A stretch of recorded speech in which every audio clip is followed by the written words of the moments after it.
Tugo naman ng pulis. Tutuga. Kunin mo na lang yung baso. Ganun din eh, parang kayong ano eh. Na hindi angkop sa mga bata. Diri mo. Pero 53. Walang pa nakaabot dahil ka na. Pagbabayaran mo yung papupusun sa amin.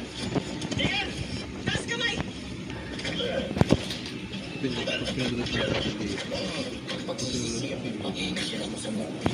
Tugo.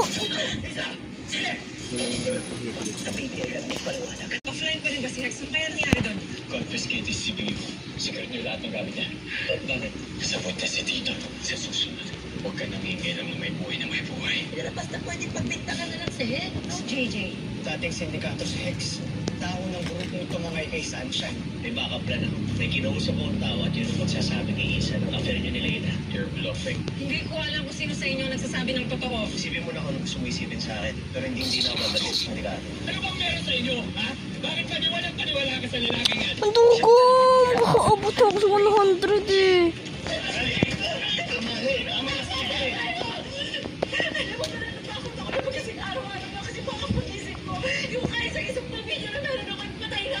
Ako na lang po gawin yung witness. Nagturo ko na po sa yung lokasyon sa pong. Pag nalaman niya magkawala sa akin, sigurado ang sasaktan siya.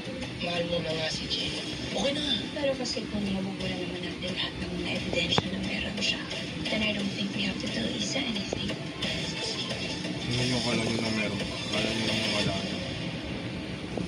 Pero meron.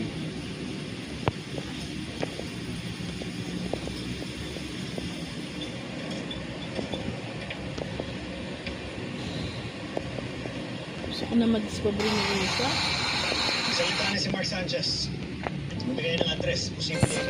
Operations hub ng isa. Oh. Panalo ako. Ano. Nakaabot ako ng 103 or 113. 24/7 ang operation.